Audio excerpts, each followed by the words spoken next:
معزز سامعین کرام، السلام علیکم۔ امید ہے کہ آپ سب خیریت سے ہوں گے۔ آج کی اس ویڈیو میں ہم حضور اکرم صلی اللہ علیہ وسلم کی 40 سالہ زندگی کے بعد کے جو واقعات پیش آتے ہیں اس کے بارے میں بات کریں گے۔ تو آئیے چلتے ہیں آج کی اس ویڈیو کو۔ حضور انور صلی اللہ علیہ وسلم کی مقدس زندگی کا 40واں سال شروع ہوا تو آپ صلی اللہ علیہ وسلم کی ذات اقدس میں ایک نیا انقلاب رونما ہو گیا کہ ایک دم آپ صلی اللہ علیہ وسلم خلوت پسند ہو گئے اور اکیلے تنہائی میں بیٹھ کر خدا کی عبادت کرنے کا ذوق و شوق پیدا ہو گیا۔ آپ صلی اللہ علیہ وسلم اکثر اوقات غور و فکر میں پائے جاتے تھے اور آپ صلی اللہ علیہ وسلم کا بیشتر وقت مناظر قدرت کے مشاہدہ اور کائنات فطرت کا مطالعہ میں صرف ہوتا تھا۔ دن رات خالق کائنات کی ذات و صفات کے تصور میں مشترک اور اپنی قوم کے بگڑے ہوئے حالات کی سدھار اور اس کی تدبیروں کی سوچ و بچار میں مصروف رہے۔ ان دنوں میں ایک نئی بات یہ بھی ہو گئی کہ آپ صلی اللہ علیہ وسلم کو اچھے خواب نظر آنے لگے اور آپ صلی اللہ تعالیٰ علیہ وسلم کا ہر خواب اتنا سچا ہوتا کہ خواب میں جو کچھ دیکھتے اس کی تعبیر صبح صادق کی طرح روشن ہو کر ظاہر ہو جایا کرتی تھی۔ مکہ مکرمہ سے تقریباً 3 میل کی دوری پر جبل ہیرا نامی پہاڑ کے اوپر ایک غار تھا جس کو غار ہیرا کہتے ہیں۔ آپ صلی اللہ علیہ وسلم اکثر کئی دنوں کا کھانا پینا ساتھ لے کر اس غار کی طرف پرسکون ماحول کے اندر خدا کی عبادت میں مصروف رہا کرتے تھے۔ جب کھانا پانی ختم ہو جاتا تو کبھی آپ صلی اللہ علیہ وسلم خود گھر آ جایا کرتے تھے اور کبھی حضرت بی بی خدیجہ رضی اللہ تعالیٰ عنہا کھانا پانی غار میں پہنچا دیا کرتی تھی۔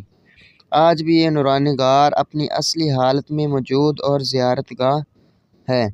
ایک دن آپ صلی اللہ علیہ وسلم غار ہیرا کے اندر عبادت میں مشغول تھے کہ بالکل اچانک غار میں آپ صلی اللہ علیہ وسلم کے پاس ایک فرشتہ ظاہر ہوا۔ یہ حضرت جبرائیل علیہ السلام تھے جو ہمیشہ خدا رب تعالیٰ کا پیغام اس کے رسولوں تک پہنچایا کرتے تھے۔ فرشتے نے ایک دم کہا، پڑھیے۔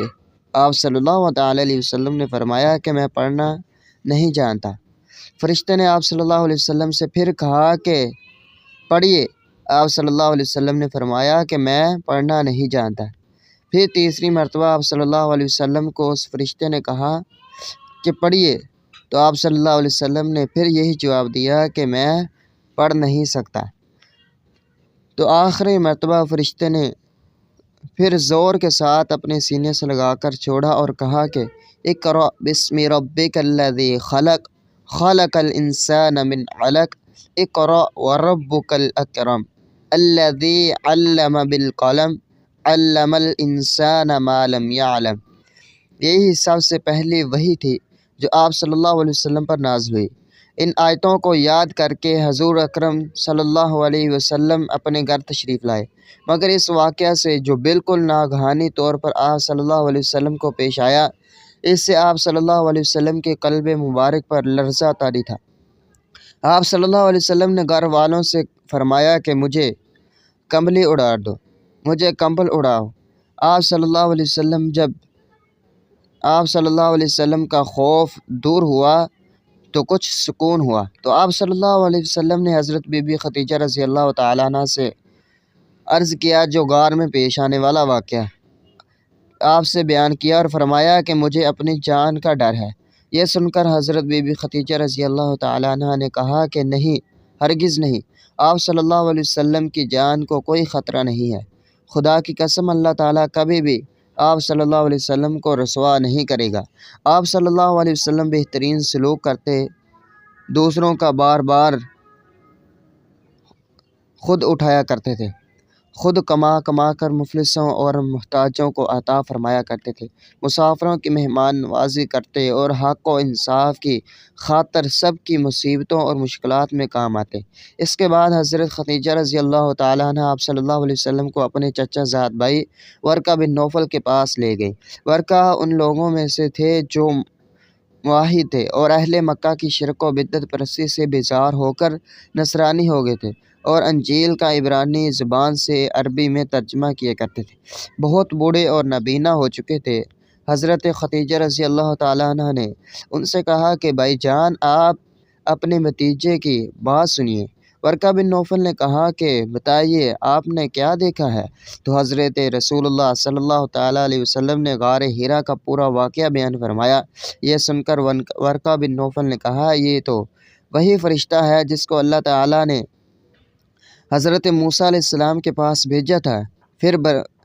پھر ورقہ بن نوفل کہنے لگے کہ کاش میں آپ صلی اللہ تعالیٰ علیہ وسلم کے اعلان نبوت کے زمانے میں تندرست جوان ہوتا، کاش میں اس وقت زندہ رہتا جب آپ کی قوم آپ کو مکہ سے باہر نکالے گی۔ یہ سن کر حضور صلی اللہ علیہ وسلم نے تعجب سے فرمایا کہ کیا مکہ والے مجھے مکہ سے نکال دیں گے؟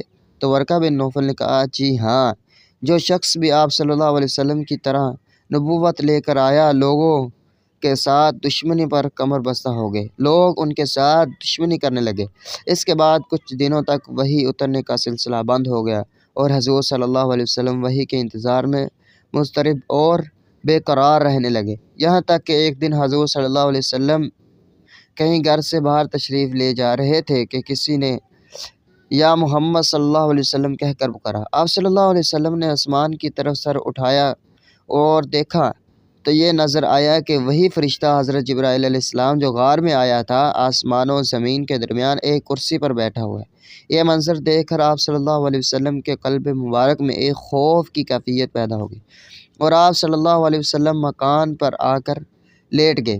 گھر آ کر لیٹے اور گھر والوں سے فرمایا کہ مجھے کمبل اڑا دو، میرے اوپر کمبل ڈال دو۔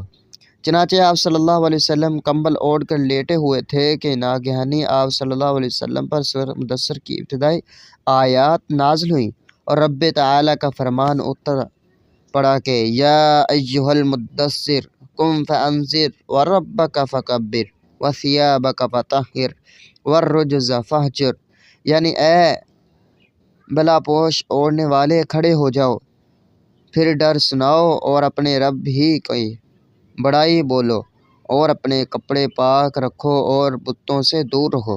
ان آیات کے نزول کے بعد حضور صلی اللہ علیہ وسلم کو خداوند اقدس نے دعوت اسلام کے منصب پر مامور فرما دیا اور آپ صلی اللہ علیہ وسلم خداوند تعالیٰ کے حکم کے مطابق دعوت حق اور تبلیغ اسلام کے لیے کمر بستہ ہو گئے۔ آج کے لیے اتنا ہی۔ امید ہے کہ آج کی ہماری یہ ویڈیو اچھی لگی ہوگی۔